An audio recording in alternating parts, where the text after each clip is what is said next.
Hey guys, so I want to give you a few tips and tricks to kind of help you along your way, maybe teach you a couple things that you didn't know you could do in the game.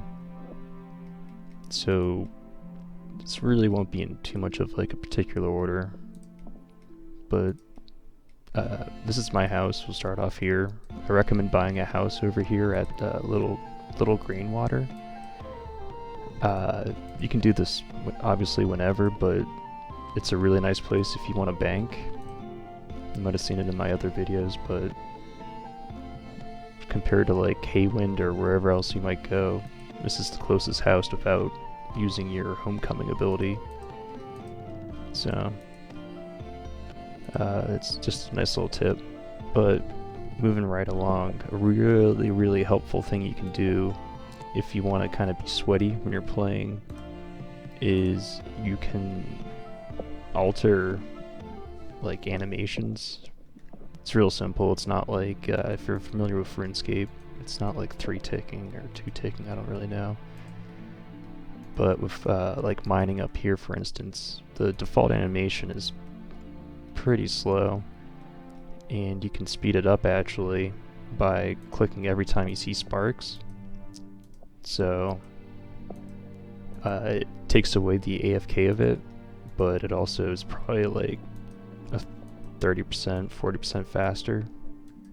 So, especially like on the earlier levels, it'll help you, start mining a little quicker. And that works with trees too. So, not with the Wildspur trees over at the sawmill. They're like a different tree. But with these, you have a different animation where you kind of hesitates for a second. So again, you kind of see like the tree, a little bit of like sawdust or bark shoot off. You can do that if you want to be kind of sweaty about things, but it doesn't really work with fishing. I wouldn't bother. I've tried. Alright, so a good trick, I don't know if I can really demonstrate it right now, but let's say you have a lot of stackable items in your inventory, like you were filleting fish, or chiseling rocks, or just collecting dandelions even. Depositing them all is kind of a pain, because you can't like, it's not like these logs here where I can deposit all. It's, if I had, let me see, all these acorns, right? For each one, you gotta deposit all, or deposit 50. So to make that a little easier, what you can do if you have Horsey with you is you can use him as like a deposit all. So just keep that in mind. So the next thing I got for y'all is something I kind of covered in my tutorial, like for newer players, where you can sell things to shops for a better price than the general store. So if you are going to be crafting a lot of a certain item, or if you just collected a lot of a certain item, I would recommend trying to find an actual shop instead of the general store to sell it at. So yeah, here you can sell this for 90, and I think you can sell these to the actual weapon store up here.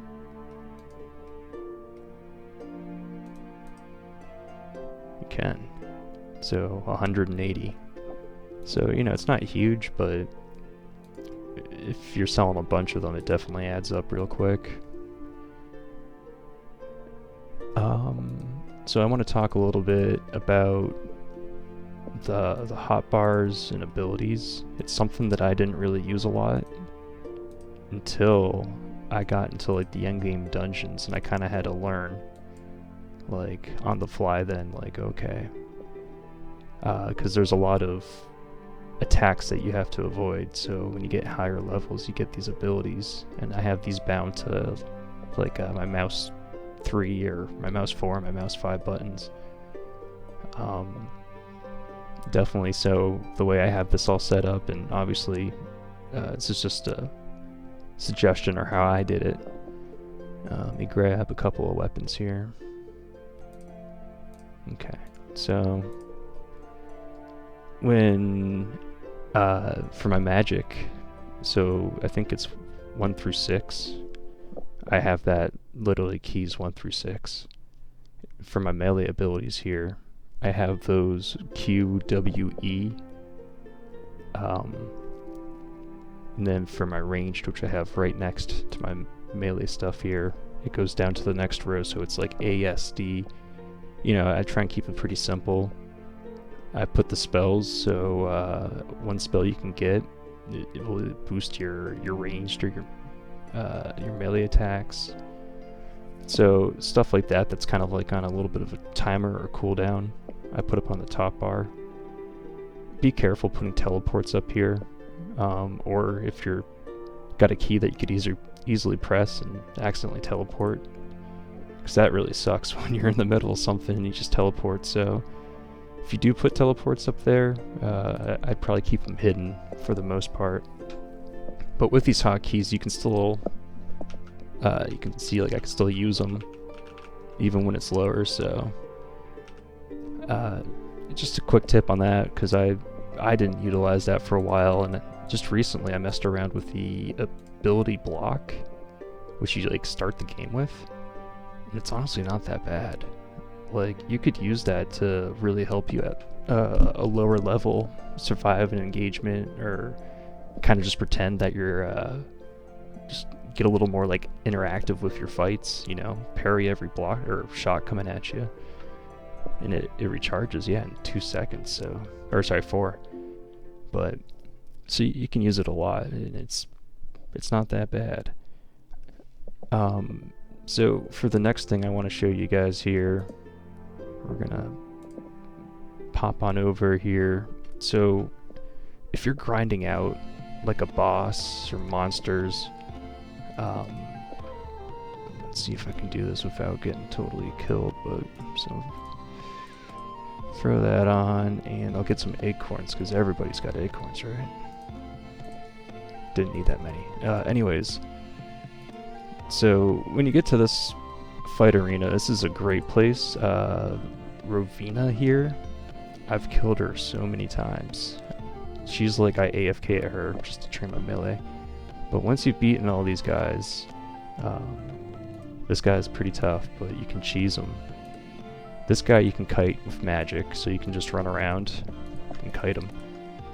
Just attack, move, and this guy, you're gonna have to kite him, but if you're too weak to actually kill him, you can use alchemy potions, so you can use either the fire bombs or the poison bombs. It gets a little dicey using the black powder cocktails, but basically you want to let him hit you, and when he hits you, that's when you throw the bomb at him, so he doesn't stun you with that sand attack, and then you can just run away and heal.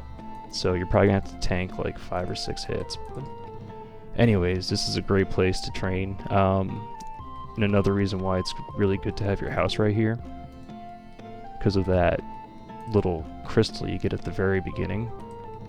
I mean, this will give you health regen for a long time. It's definitely muy bueno. So to show you guys what I'm talking about, though, so let's say you're fighting a boss, right? Or you're killing a lot of a monster, and you're kind of running low on food. Maybe I shouldn't have done this healing orb, but it'll be alright. You'll still get the point, I'm sure. Alright, so you're in trouble, right? You don't have a lot of health, and you only have acorns. What you can do is drop items, so you can unequip things that give you health bonuses. So if you drop your health down to its base, right, then you use the spell, it's going to be a lot more impactful, because it doesn't heal like a percentage, it just heals like a base number. So yeah, you can get a lot of value out of a small heal by taking off anything that gives you like increased hit points. Even if you only have rest, you know, take off all your armor and then rest. So kind of like a small tip, but it's helpful. Try and organize your bank, because it's kind of tough if the whole thing's filled up. So I kind of have it compartmentalized, like these are all my staffs, then pretty much useless stuff to me. This is all the stuff that I actually might use, kind of like my sets, my weapons. I try and keep them up at the top because at least for this point for me in the game, that's what I'm taking off and equipping the most. So they kind of just fill up this column, or hopefully that's the goal, and then I can put them back in their home. But I think that does work pretty well. I ended up migrating a lot of the stuff further down, so I had like, you know, crafting and wood cutting, and they've all kind of been pushed to the bottom since I'm done with the skills right now. But if the whole thing's filled in, it becomes like a magic eye trying to find anything in there. So definitely just like start that early when you don't have a lot of things in there, and it'll make your life a little better, I'm sure. And also, so let's say you're a crazy hoarder, right? And I am. So there's a lot of stuff that I want to keep that alright, and this game's in pre-release. Things are supposed to transfer over, so don't get too mad if your things disappear. But I can tell you for sure that whatever you drop, like inside of one of your houses, does not disappear. Sometimes it takes a second to load in, but I've got a stupid pile of stuff over at my house over here of just like crafting materials that, you know, I'm like, well, maybe I'll need them in the future. But they've been there for, you know, like 50 hours. I don't think they've despawned, so you know, if there's stuff that you don't really care about but you don't necessarily want to get rid of, go ahead and drop them on the floor of your house, and they should just hang out there forever, hopefully. Okay, let's head on back to the bank. So this is a little trick that's kind of like RuneScape players should probably know this, but if you didn't play RuneScape, you might not know this.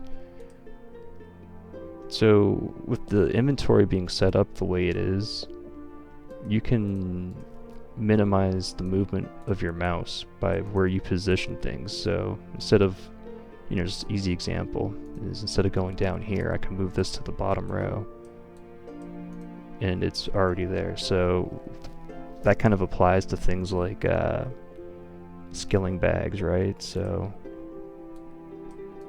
you could take 5 right there, or have it here to fill. Sorry, a little higher. But so, you know, if you're gonna be trying to like fill it quick or deposit them quick, you know, you can position items around in your bag to kind of help you just do that without clicking and swinging your mouse around too much. Alright, so I kind of got like a spoiler here, so if you don't want a spoiler, this is going to be for the mysterious gem that you find right at the very beginning of the game, pretty much, when you clear the rebel back to the graveyard. So this is your warning.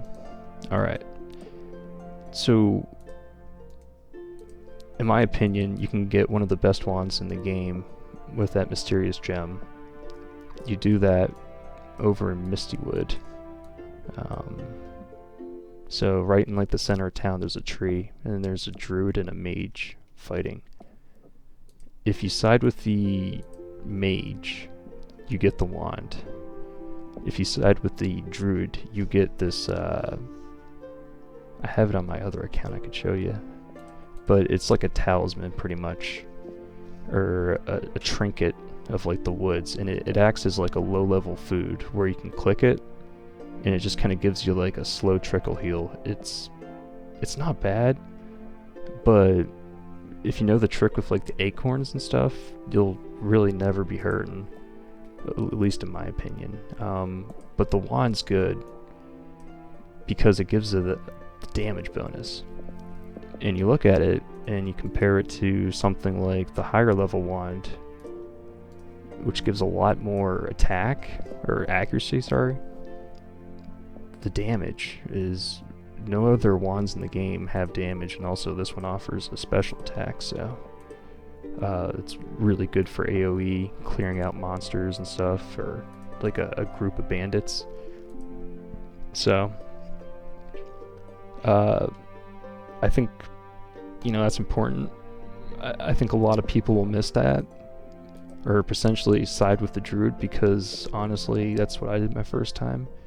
I was like, yeah, the druid's right, you know, but I would recommend siding with the mage. He's got the hookup. So I got a little bit of a trick here for fishing. I don't know if I have a fishing rod on me.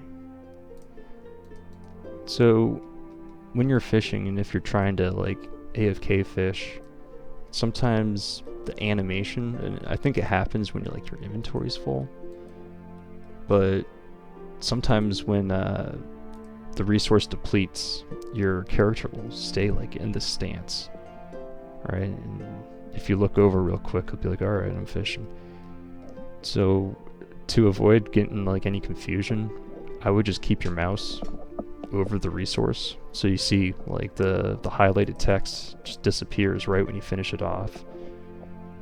So if you're AFKing and you don't really want to pay attention that much, just kind of look for the, you know, the words, you know, fish, and then whatever fish you're fishing. So then it pretty much gets me over to pretty much my last point right here. DMXM is hitting it right now. Is you can repair this cart pretty early on, and it's a nice transport that will take you up to like the willow logs if you want to farm those. If you go on the map, the willow logs are right up here, and you get this quest for that, the cart transport, which is a nice transport from Haywind up to Arfield. You get it right here from this guy. You need to get like 6 willow logs and repair his cart, so you need 9 wood cutting and probably something around that crafting level as well. I couldn't tell you. Alright, and so another good cart transportation that you can unlock, oops, sorry, went to the wrong spot, is Bardo. I touched on him in like my crafting woodcutting video, so I'm going to kind of brush over it a little quicker, but I had no idea this guy existed. So he doesn't spawn in until you do a certain quest, and I was just so used to there being like a cart, I didn't even notice there was a guy there. You don't really get notified that you can use him. So Bardo here, he's in a few different areas. So he's right over here at Thornhill. He's got another pickup point right here at Harshwind, and he can also take you down to the road right about here, or over to the sawmill. So he's really nice for getting around. And in order to unlock him, I can't click today. You have to go over to Harshwind. And you're gonna have to do this one quest, and it's pretty simple. You have to kill one troll that's kind of like a mid-level, so it's not too bad. You can like kite him, you can run away and kind of like use hit and run tactics on him. So yeah, if you do this one quest, you'll have access to Bardo. And I guess one other thing I can touch on before I let you go is, like, when I first started, I saw all these fast travels around, right? So a lot of this, if you just, you know, read it, it's like, alright, well, that's going to be a stable. That's going to be a canoe fast travel. For the canoe ones, that's a crafting skill, I believe, where when you get your crafting up high enough, you can actually use river canoes. So if you're looking at all these different fast travels and you're kind of confused, a lot of it's kind of like a skill based, or based on just like a stable. Not a lot of them are actual teleports. There are a few portals that I don't find too useful. The most useful ways to get around, in my opinion, would be your fast travel here, just your 3 main teleports you can unlock, and your homecoming ability, or the scrolls of homecoming. So, and also one thing, I guess, and I'll keep on talking, is check out enemies' resistances. I think that it's real easy to focus high on like your attack and trying to get your accuracy up really high, when if their resistance isn't that high. So you see these guys have, you know, lower ranged protection. And I don't know, you know, this game's still pretty early, but I think basically if you have over like 50 ranged accuracy, you're gonna be hitting really often on these guys, you know. If you just go a little bit over, it's kind of something I learned in like the final boss was, for that I had to focus more on tank and just really hit them with whatever the like the accuracy, you know, or their protection was lowest of. So I hope that kind of helps. Like, that's why something like the lightning wand I think is really good, because you can get rings and a bracelet or a trinket that will, you know, give you more accuracy, and you also get traits. So nice. Like my base spell accuracy is 40 just from traits. So already, like, even though this guy has a decent spell resistance, 64, you see it shredding him. You know, and I guess I do have Banshee robes on, but... Alright, well, I hope that's, that point kind of was clear. But I hope you guys enjoy the game and take her easy.